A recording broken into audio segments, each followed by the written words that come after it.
flying into New Orleans was a bumpy day, and just generally bumpy.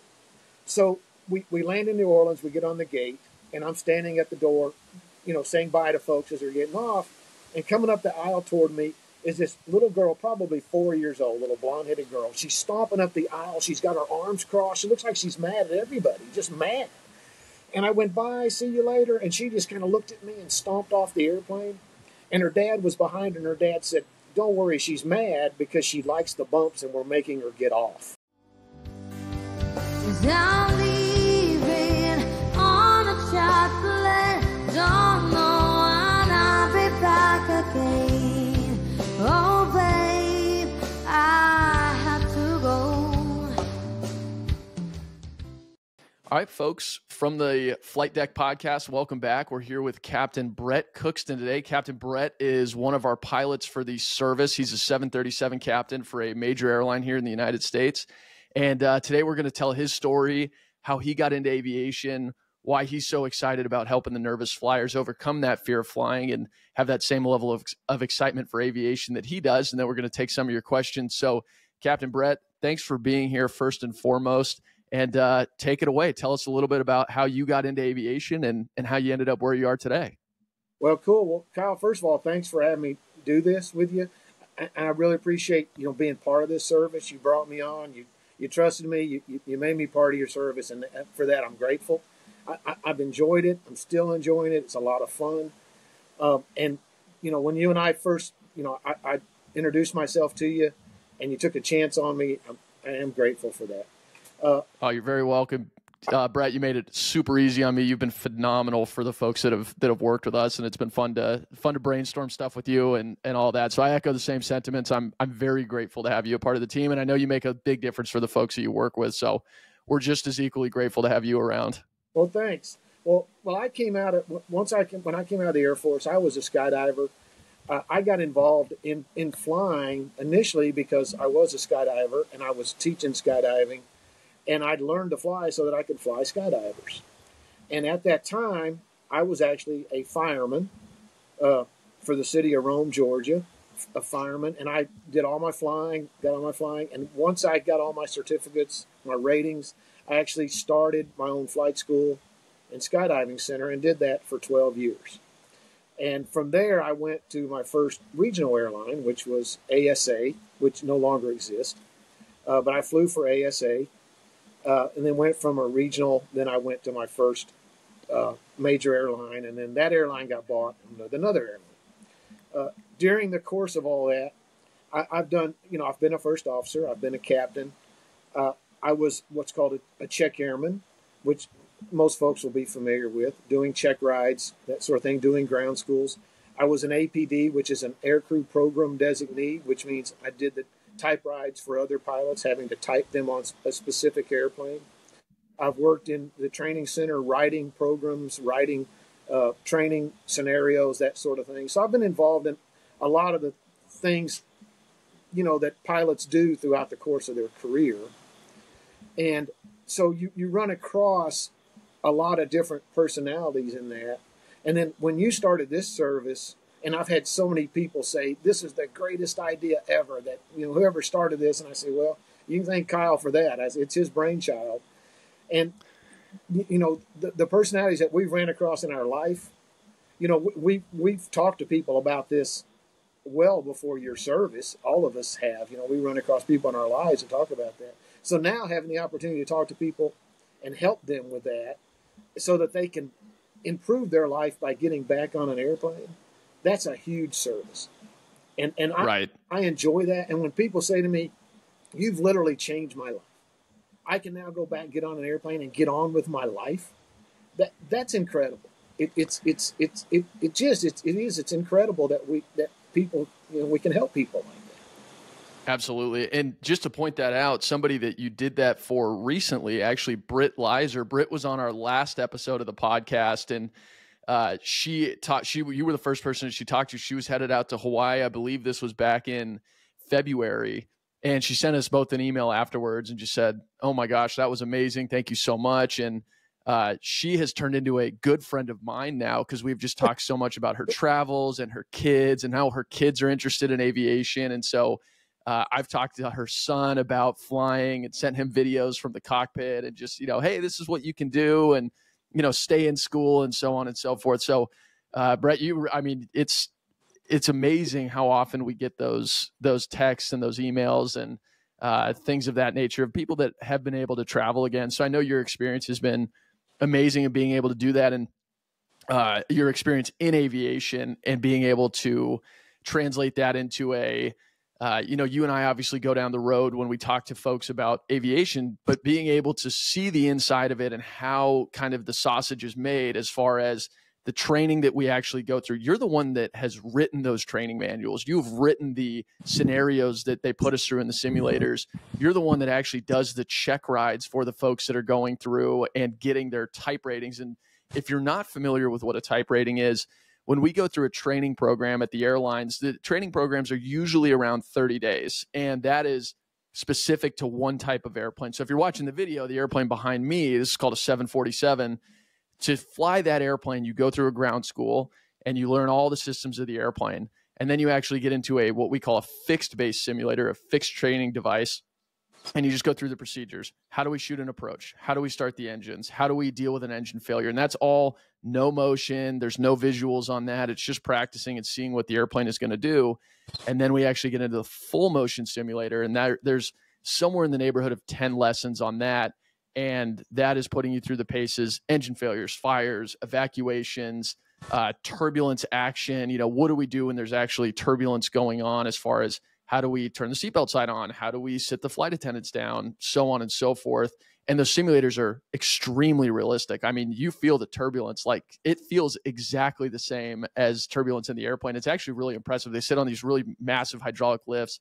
Brett, you may know this. Do you know how expensive those simulators are? I have a number in my head, but I'm not sure if it's right. Do you know? I don't know exactly. They are several $1 million. I know that. Yeah. They're not something you're going to have at home to play with. Right. Yeah. No, they're pretty intense. I mean, we have full maintenance teams that deal with them, and it's really amazing the stuff that we can go through in there. But anyways, my whole point in saying this is that Brett is the one that has actually put all of those training programs together. And then not only that has he put them together, but he's actually been the individual that when two pilots get in that simulator together and they're going through the final lesson is a check ride. It's the FAA has oversight of it. They're actually watching what goes on essentially. And Brett has a very specific set of criteria that he must check to make sure that these pilots are doing things appropriately. Okay, they go down the runway, they have an engine failure. Do they make the right decision? Do they stop the takeoff the way that they're supposed to? Or do they continue the takeoff the way they're supposed to? Do they get the call outs right? Do they make the turns correctly? So that's what Captain Brett has done in his career. So he's actually written it, checked it, and then actually, of course, flown it himself out on the line is what we call actually being out of the training building and flying from San Francisco to Atlanta or Atlanta to Detroit. That's the actual line that we're talking about. So, Brett, you've done amazing things in your career. Obviously, I'm more at I wouldn't say necessarily the beginning of my career, but beginning to middle of it. And so it's fun for me to be able to talk to you and learn from you and take your mentorship on and see what you've done and what I have, potentially in front of me. So, from that end, I always appreciate your insights as to what's been valuable for your career and how you've given back to the airlines and the things that have you've done. So with that, what, Brett, has been your favorite role that you've played at any of the airlines that you've worked for? I think probably the favorite thing I did is when I was a check airman at the first airline I was at, and when we would do what's called IOE, which is the initial operating experience for brand new first officers. They come on, they go through the training that you spoke about. They're in the sim. They do their ground school. They do their sim. They do their check ride. And then they come out and they do 25 hours with a training captain. And I think that was the most fun because you're introducing them. Most of them were new to the airline world. They're new to that airplane. And that's a lot of fun because you're introducing them to all these new things, and there's excitement for them because for a lot of them, it's their first airline, it's their first experience and that stuff. So it's actually a lot of fun to take them out and introduce them to all that stuff. And right, absolutely. Learn and to see them come into the airline world. So that was probably my most favorite thing. But obviously, being a captain at a major airline, that's a great thing too. I mean, just being a captain at a major airline is a great thing. Right, And absolutely. and it's funny because all those things you were talking about getting a typewriter and doing the check rides and everything, so many of the folks that I talk to say that you or I or the other guys in the service, that we're the first pilot they've actually ever got to spoke to. That they've never really sat down and spoken with a pilot or got to know a pilot. There's not one in their family or not a friend. And so a lot of the things that we're introducing to them, telling them, it's new information to them. And I tell people that, anxieties and things that we have are learned. We're not born with them, we learn them.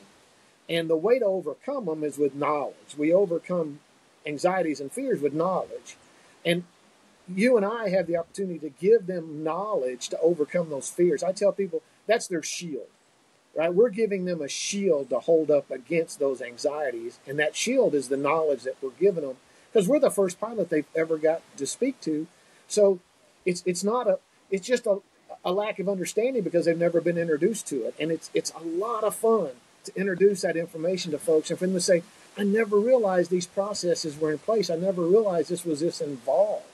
And it's fun to educate people about it. Totally. Really is, it's a lot of fun to educate people about it. Yeah, no, I'm right there with you. And, one of the ways that this whole service got started was just walking around the gate area and talking to folks and answering questions and, just connecting the dots on even little things like a maintenance delay that was going on. And for example, we had I blew a tire in Santa Barbara on landing once. It was max auto brakes, flaps 40. We landed, and at 80 knots when we transitioned to the manual brakes, the tire blew. It locked up, skidded, and just boom. I mean, it was so loud that we heard it in the flight deck. We were like, what was that?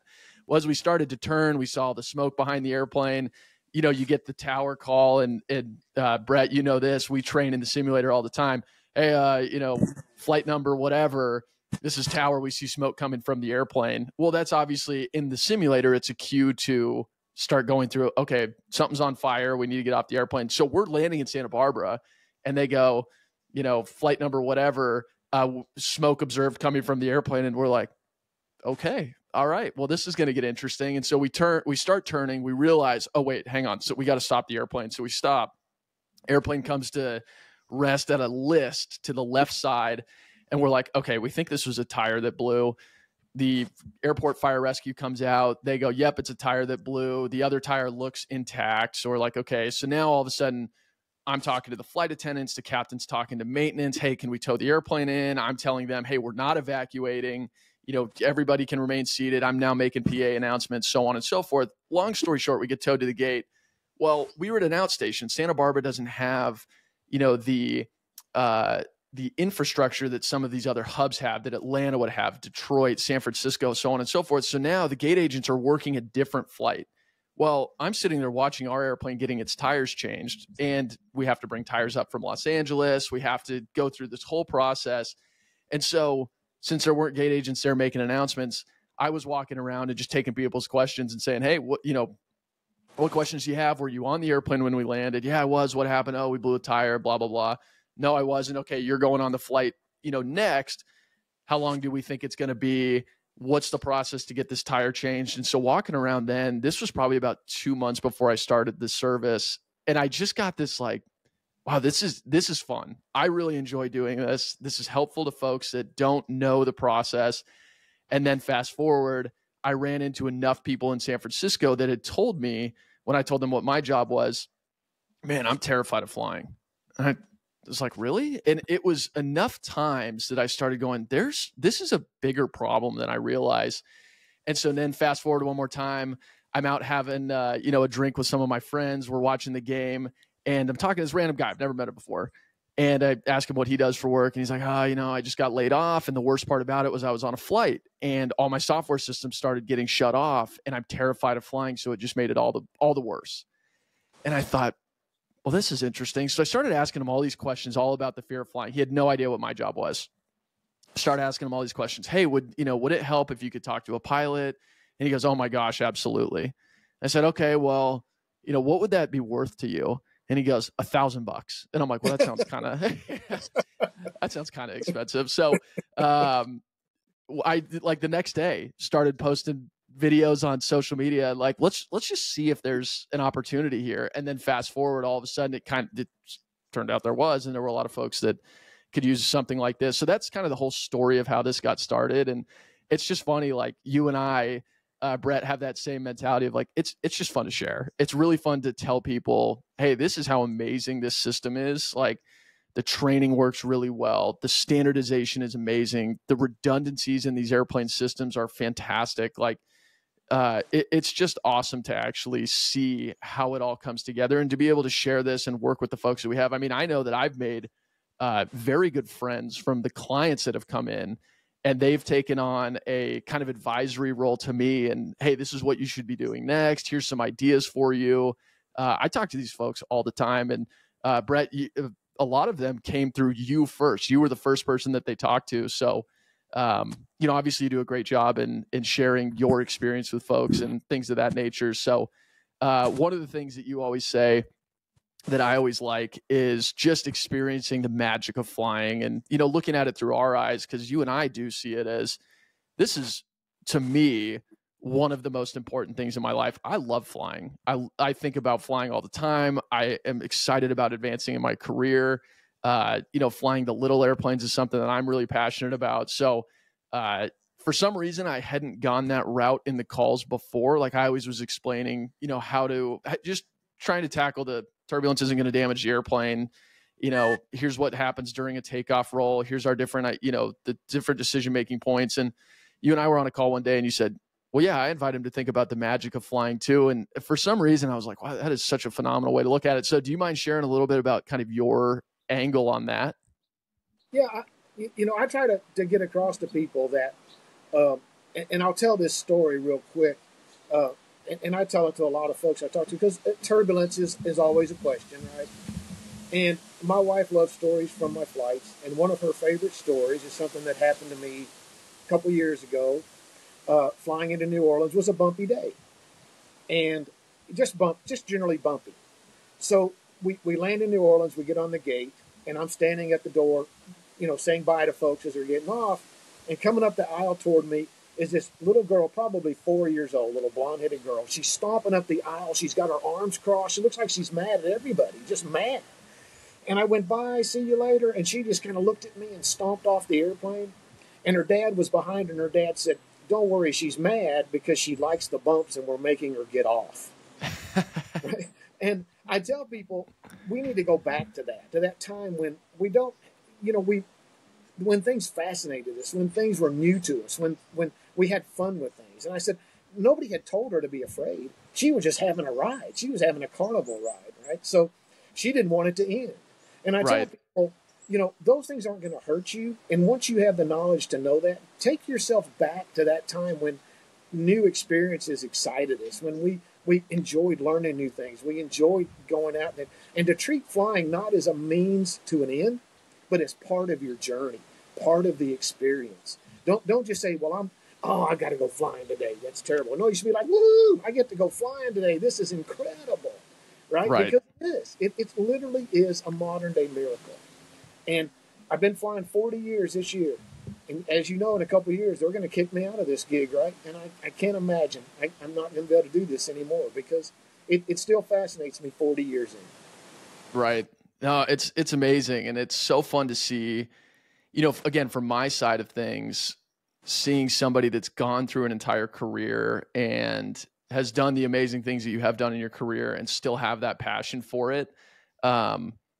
It's awesome. And I will say that a lot of the pilots that I get to fly with do have that passion for it. And, it's fun to see you be excited about it and continue to want to share it and, take that mentorship role on that you do for so many of us. So, it's fun to see that. And it, provides that kind of, that mentorship for me this is the direction that I want to go.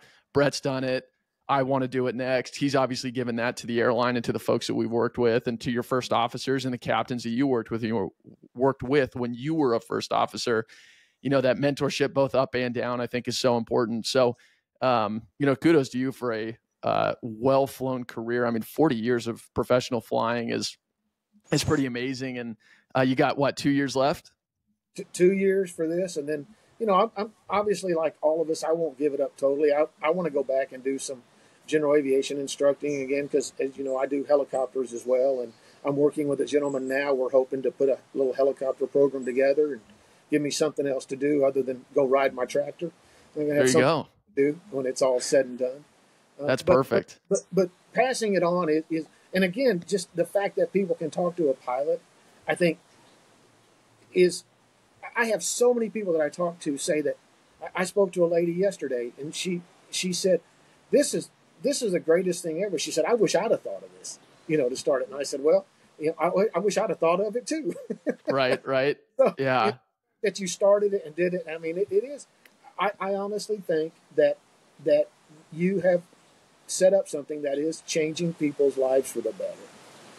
Yeah, it's pretty cool to see. It's really fun to see, like we talked about earlier, just the people sending us their stuff on, the travels that they've taken and how much better their flights have been and so on and so forth. So it's been really fun to see that. But so grateful to have the opportunity to do it. I talked to a lady yesterday as well, and she was saying the same thing. And it's just, it's fun to hear it all the time. So anyways, well, what do you say we take a couple of questions from the folks that we actually work with? You up for that?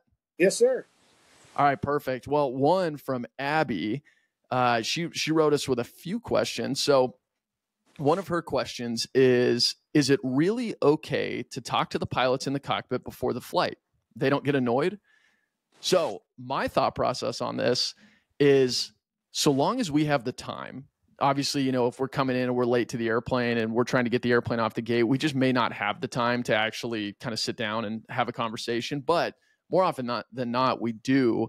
And a lot of the folks that are flying the airplanes have that same passion that you and I do, Brett, and want to be able to share that with people. And it's fun to actually have people come up there, obviously before push, before we close the door, before we start the engines, all of those things. If we have a few minutes, it is so fun to have people come up, sit down in the jump seat, have that conversation with us. We can talk to them about the flight plan for the day, show them the turbulence, show them what the cockpit is, kind of what the switches do, things of that nature. So I always enjoy having people up there. I know we have a lot of kids that come up. What's your take on this? Do you enjoy having people come visit? Yeah. And all the folks I talk to tell them the same thing. Get on there, tell the flight attendant at the front, do you mind asking the captain if I can come speak to him? And I have people up there just about every day. We'll sit them down in my seat, take their picture, show them all our stuff up there. And I tell people, we're an egotistical bunch, right? We're proud of what we do. We'll be glad to show you our airplane, right? We're glad to do it. So come on up, visit with us. We'll tell you how the ride's going to be. We'll show you the airplane. We'll answer your questions. And I do tell them the same thing. Unless unless I'm talking to maintenance or I'm talking to dispatch or I'm dealing with an issue, and obviously we want to get that issue resolved. But other than that, we're more than happy to have people come up there. And I think most of us enjoy that. Oh, yeah, absolutely. I think it's so fun. So I actually was talking to a group of flight attendants on my shuttle the other day. I was going from the training center back to the airport, and we were having this conversation, and I was asking them, hey, what is the best way for a nervous flyer to let you know that they're nervous and, would like a little bit of extra kind of support throughout the flight? First of all, is that something that you're comfortable with? And all of them on board, there were about 10 of them, said, yeah, no, we love that. That's great. Fantastic. Easy to handle. And so, from a nervous flyer's perspective, it may be anxiety inducing to stop as you're getting on the airplane. Obviously there's people behind you that are trying to get on. It's just an awkward moment as you're getting on the airplane to kind of, to get the courage to say, hey, can I go visit the cockpit? So to give you a tool for that, I talked to the flight attendants and asked them what they would want you to do.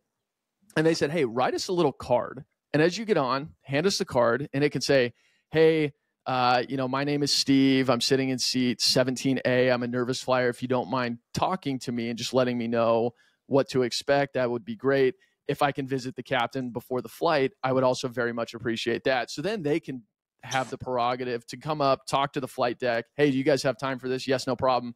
They can come back to 17A, grab Steve, bring them on up and we can have that, 5-minute conversation before we actually get going. So that's just a good way to actually handle that. That's something that the flight attendants told me, because obviously I'm not standing back there during boarding. And so, just another little tool. Have you seen, Brett, a different way to do it? Or do you think that that's a pretty, a solid way to handle that? No, and I've seen people say, I'll hear them say to the flight attendant, hey, I'm kind of nervous flyer, and I'll get up sometimes, go back, go, hey, you said you were a nervous flyer? Come here a minute. Yeah, turn left, come up here. Yeah, come up here. Let me show you something. I take them up there, talk to them, and I literally had a flight a few months back. We were closing the door. We had our numbers. We were closing the door, and our flight attendant came up and said, hey, they got to send you new numbers. There's 5 people getting off the airplane. I said, what do you mean they're getting off the airplane? They said, yeah, this gentleman's really nervous. He's with his wife and 3 kids. He's scared to fly. He doesn't want to go. And they were going up the jetway. And I said, hold on. No. I jumped up out of my seat, went up the jetway, caught them. I said, sir, let me talk to you. I said, I'm your captain. Let's talk. What's your problem? He was really nervous about flying. And they were actually going to see a daughter of his that was graduating from an Air Force basic training. Oh, wow. And I said, I'll tell you what we do. I said, and he was claustrophobic and he was afraid to fly. I said, here's what we'll do. I said, come down with me. I said, we'll delay a few minutes. I'm going to show you the cockpit, show you all the tools we have, show you what we do. And then we'll get you a row in the back with just you and your wife where nobody's squeezed in around you. And it'll be fine. I talked to him. We got him back on the flight. He went. And when we got the other end, I was standing there when they were getting off, and he came up and he said, I'm going to hug your neck, and he said, that was great. And it's that's awesome. Thing. I think it's just humanizing the process sometimes. Right. Absolutely. And to me, it's part of our job. It's just part of our job. Yeah, absolutely. No, you hit the nail on the head with that. It is, it's just fun to be able to share that and help folks out and kind of explain, well, there may be one little piece of nerves that are sticking around that, hey, we can tackle that little piece and give you the information, as you said, that shield to overcome that fear. And one of the things that I talk about all the time when I'm on the calls is when we're flying, like I do the long distance stuff. I just did San Francisco down to the Philippines. I mean, that's like 6,000 miles. And so one of the things that I talk about during that is, hey, we're going to find turbulence during 6,000 miles. It's just the nature of when you fly long distances, there is going to be an area of turbulence. Now, how are we going to handle that is a different story. We're looking for different altitudes. We're talking to different airplanes. We're looking at our iPads, seeing what the ride reports are. And a ride report is just exactly what it sounds like. It's somebody reporting, hey, we've had either a smooth ride or a turbulent ride. If you've listened to this podcast quite a bit, you've heard me talk about the different levels of turbulence. But as a quick reminder, light chop, moderate chop, light turbulence, moderate turbulence, severe turbulence. And so we can classify it all the way up and down those ranges. And so we can be looking ahead and seeing what's actually going on, making decisions early to climb or descend, managing that seatbelt sign, getting flight attendants seated, so on and so forth. And our whole job as we are actually flying the airplane is maintaining that safety of both the passengers and the cabin crew. And so that's why you're hearing those announcements, asking the flight attendants to be seated, things of that nature. If you're in your seat with your seatbelt fastened, it's the safest place that you can be. Granted, I always encourage people as well, hey, if the seatbelt sign is off, get up, go use the restroom, go stretch your legs. Like there's no reason to be sitting there shaking in fear, but just respect it when it's on, because we are going through that little bit of area of turbulence and we're doing our best to find the smoother ride. So that's one of the little pieces of information that I always offer up to folks and kind of give them a little bit of a, bracketing exercise as far as giving themselves the decision-making skills to figure out, hey, is this a good time for me to actually go and move about the cabin? So just another thing that I invite people to understand when we're actually up there in the flight deck. Okay, so here's another question, also coming from Abby. When the plane drops, is control of the airplane lost? Brett, you want to tackle this one or you want me to start? Sure. And a lot of times when people, what you may think as a passenger that the airplane's having a huge drop, maybe a few feet. It's riding a wave. And I explain to people that air, just like water, is a fluid. It has waves in it. The airplane's riding the waves. If you're on a boat and you see a wave coming, the boat rides up and down the waves, doesn't bother you. Same thing in the airplane. It's riding a wave. And if are we out of control of the airplane? No. It's just riding a wave. And And sometimes, usually the autopilot handles that. It'll ride those waves and it'll do that. If it's to a point where sometimes we'll turn the autopilot off just to make it a little smoother, we can do that. But are we out of control of the airplane? Absolutely not. I mean, it's just part. You want the airplane to ride those waves. You want it to ride up and down because that's what it's designed to do. So right. It's part of the process, but there's no lack of control on the pilot's part. Right. And another metaphor that I like to use for this is essentially, drawing on the metaphor that you're using is either a ski boat going through the water on the lake and you start to run into some waves. You're bouncing off the top of those waves. Now, granted, we're flying the entire time. Physics is acting on the airplane. We're creating lift. We have the weight of the airplane. We have thrust, drag. All of it is combined, which is allowing us to actually fly the airplane through the air and keeps the airplane suspended the entire time. So no, at no point, even though the waves of the air are going up and down, it may not be a perfectly smooth surface of a lake like it would be, in the morning and you're going out on your ideal water ski day. It gets out, into the afternoon, the winds start blowing, that lake starts getting choppy, the boat's going to bounce around a little bit. The airplane is doing the same thing. But Brett, as you said, the autopilot's flying the airplane and, up at cruise and so on and so forth. And it's doing a perfectly fine job managing it. The only thing we do is, all right, well, I guess we should turn the seatbelt sign on here. Okay, let's see what the ride reports are ahead, try and get us to smoother air. But at no point is it a white knuckle, oh my gosh, we got to get out of this. This is unsafe. It's okay. Let's try and find a smoother, more comfortable ride for everybody. So yeah, good question, Abby, on whether or not the airplane is out of control when it drops. It certainly is not. Here's another question from Abby. What stops airplanes from crashing into each other? And Brett, you want to take this one as well? Sure. So there's a lot of tools that do that. So first of all, it's a big sky, a little airplane, but we have ATC is obviously watching us. There's radar control, but we also have onboard things that help us at TCAS, which is the traffic collision avoidance system. We can see the other airplanes around us. We can see what their altitude is.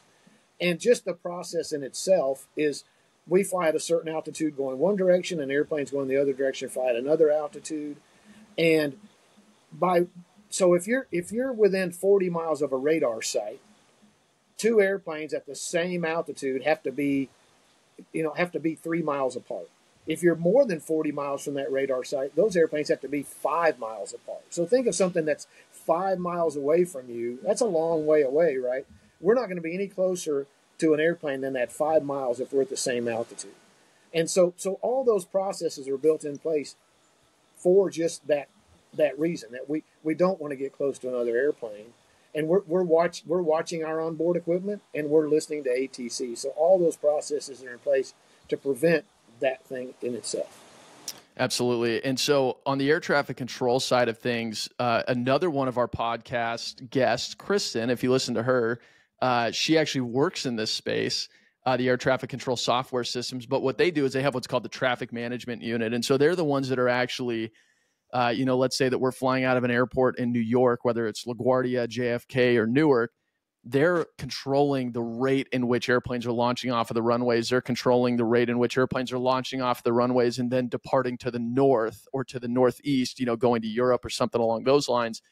They're saying, okay, we actually have to delay this one flight. These guys can go. Now, 5 minutes later, they can go because they're staggering us going out over the water or over the lower 48. It doesn't matter where you're going. The traffic management unit is working the entire time behind the scenes to actually manage this. Now, the air traffic controllers are working to deconflict traffic, meaning let's say that Captain Brett takes off in his airplane and I take off in mine, but we're a few minutes late and we're on a course in which we would have a conflict. The air traffic controllers are going to issue a turn to my airplane so that we go behind Brett's, or they're going to issue us a climb or a descent. So they're working to manage that. Their not entire job, but a very significant part of their job is managing the traffic, managing conflict, making sure that we are all deconflicted from each other as far as ensuring that we're 5 miles apart from each other laterally if we're at the same altitude, or that we're vertically separated by at least 1,000 feet.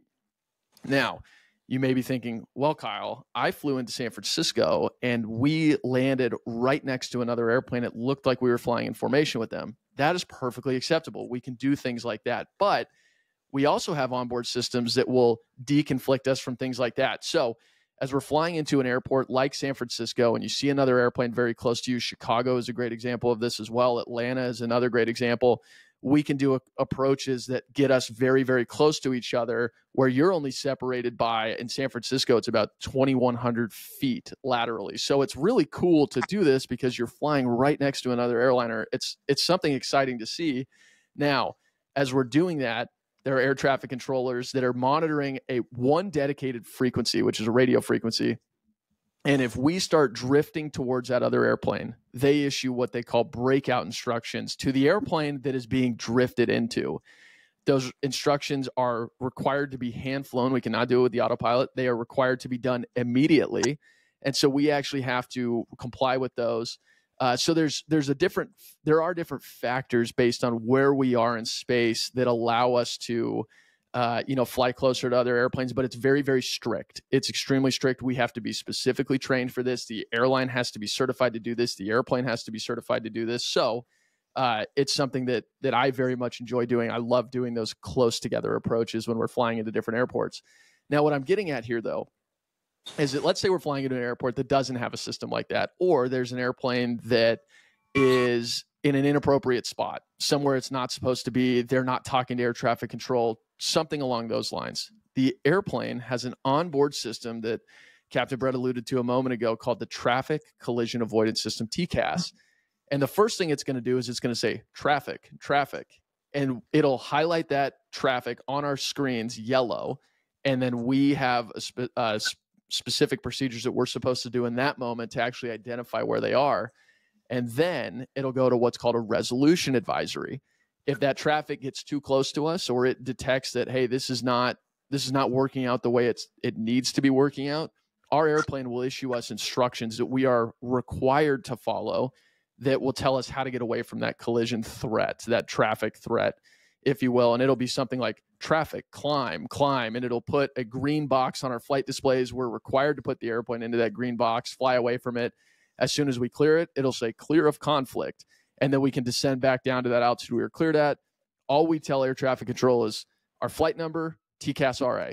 And air traffic control stops talking at that point. They don't give us other instructions. They let the airplane handle it because something has not worked the way it's supposed to necessarily. And so the whole reason I bring this up is that, yes, air traffic control does an amazing job. They do this phenomenally well. They deconflict with the best of them. Now, if for some reason that fails, we have fail safes on the airplane. I have had 2 TCAS RAs in my career. One was flying a small jet into Van Nuys in Los Angeles, and the other one was flying into San Francisco. And if we get one going into San Francisco, required go around, even if we have the other traffic in sight, even if it's on that parallel approach, we have to do a go around, go back out, get set up, and come back in and land. And so that's one of the things that I always tell folks too, is there's not a, oh, let's just turn it off. We see them. We know what's going on. No, it is per the manual. You are required, you are mandated to do this. And if you don't do it, it's a violation of federal law. So something that I always think is really important too is telling folks how specific and how procedurally oriented the aviation world is. So anything else to add on that there, Brett? No, and that's one of those things that we talked about, all the sim training and all the things you do before you would ever see that in real life. You have done that over and over and over in training in the simulator. It's one of those things that we train for the worst case things. So, and it's very rare that any of those things happen, but we train for the worst case so that if that does happen, we've seen it before. So if you get an RA, this resolution in the airplane, you've seen it in the sim. You've done it. You're familiar with it. Nothing that we're going to see in the airplane we haven't seen in the training environment. That's a perfect point to make. Yep, we've seen all of this numerous times. I mean, every time we go back to the simulator, we do a traffic TCAS RA practice and things of that nature. And it's kind of funny because you'll see it populate out on the screen and you're looking at it going, I don't think this is going to work out very well. And so you can kind of get ready for it and know what's coming. It's always a funny one. But yeah, I mean, it works really well. And it'll reverse things too. Like if you're climbing and the other traffic starts doing something that is not supposed to, it'll reverse and say, climb, oh, descend. And so it'll talk you through the entire process to get away from that traffic. So TCAS RAs work extremely, extremely well. So something that gives me a lot of, peace of mind when we're actually out there flying. So Brett, anything else on that? No, I mean, I think that explains the process very well. And again, that's just part of the things that are built into everything we do in aviation, from talking about airplanes running into each other, from that to engine failures, to everything that you can think of in aviation. Is we have a procedure for anything that can happen on that airplane. We've seen it in training. We have a manual for it. We have a checklist for it. Nothing happens in a vacuum in our world. We are probably the most trained, most oversighted, most overwatched individuals in the world, right? Even the airplane's watching us, right? We have FDAP, the Flight Data Acquisition Program. It knows what we're doing. And if we do something wrong, guess what? We're going to get a call, right? So we're being watched by everybody. And we even watch each other, because all of us have a point of pride, right? If I have a landing that I'm not the most proud of, it's embarrassing to me. Or if it's, it's embarrassing. We judge each other, right? So we are our own worst judge. And we try to do a great job because it's a point of pride for us. Absolutely. And one of the things that I'll point out on that too is after a flight, we debrief the flight as well. And so we'll talk about, okay, what went well, what didn't go well, and what are we going to do next time to make sure that it goes better. So let's say that, I'm flying in from, Orlando, and my landing is not very good. It's a solid landing. You kind of feel it. It's not one that anybody's going to compliment you on the way off. And in fact, the flight attendants may give you a little bit of a jab. I'm going to talk to the captain and say, hey, what did I do there? Was there something that you saw that I didn't see that put me in a position where the landing wasn't perfectly smooth? And they may say, hey, what you did is you started to transition a little bit too high. You started to run out of energy, so on and so forth. And so there's a very good mentor-mentee relationship amongst both pilots. This is not only captain to first officer. It also goes first officer to captain, where the captain will say, hey, what did you see there? Hey, we got a little tight on the turn over here. I would have done it this way. And so you kind of can go through those things, and it's a really good opportunity to kind of put the egos aside and say, okay, I want to learn and get even better this time. And so, it's that 1% better rule every single time that really gets us to a point where we're flying an airplane extremely well. And one of the things that always gets thrown around is everyone's still chasing the perfect flight, but we're getting pretty close. Somebody starts to get pretty close, and you have a really, really good one. As far as my speed management was perfect today, my lateral management, my management of the cabin, the way we were making announcements, how we set up for the approach, our energy management the whole way down. Like, that is where we take a lot of pride in what we're doing. And it's not just a, jump in the car, let's go to the grocery store type thing. Like, this is very, very well choreographed, if you will. So that's something that I always appreciate too, is that constant feedback loop, not only from the airlines and the airplane, reporting data to the airlines to make sure everything is perfectly safe and we're doing things the right way, but also each other, and just maintaining that high level of professionalism, if you will, and trying to reach that perfect flight, or as close to it as we possibly can. I got another question here. This person says, I'm flying overnight internationally, and I want to know if the pilot sleeps or if they get tired. I'm afraid no one is really driving the airplane. Now, this is a question that I can certainly tackle. This is something that I'm doing constantly now. So the best way to describe this is there's, of course, always somebody flying the airplane. In fact, there's always two people flying the airplane. So on the long international flights, there's a chart that we use to actually figure out exactly how many pilots we need. And it's more complex than what I'm about to describe. But what I'm about to describe gives us at least a kind of bracketing idea, if you will, on a rule of thumb for how many pilots we have on the flight deck. So anything over 8 hours ends up being 3 pilots. Anything over 12 ends up being 4. Again, that's not a perfect example of what it actually is, but that's pretty close to what it is. So Anything over 12 hours, when we take off, 2 of the pilots will go back and sleep. We have bunks in the back that we actually can go back and access. I sleep really, really well in the bunk. It's cold, it's dark, and it's got white noise. So even if it's 1 p.m. and we just took off, I am out. So, and I'll sleep the entire 5 hours or whatever my dedicated break time is. So the other pilots will be up actually flying the airplane for that entire time. They're managing the course. They're talking to our dispatchers, so on and so forth. When my break is over and I actually come back up to the flight deck, we're going to sit down and we're going to have an entire briefing about what's been going on. All right, this is how much fuel we've burned. This is how we are compared to the flight plan. We've deviated because of this weather. We're changing altitudes because of this turbulence. And then they're going to designate if there's anything that happens that you need to wake me up for, wake me up, blah, blah, blah. So we're going to go through all of those processes and procedures, and then we're actually going to take over flying. We're all fully qualified on the airplane, of course, as pilots in command, and we're going to fly. And then the other pilots are going to come back up for landing, and we'll go through and do the landing. So there are people swapping out throughout those long flights, but there always are 2 pilots on the flight deck actually flying the airplane, no matter what the phase of flight is.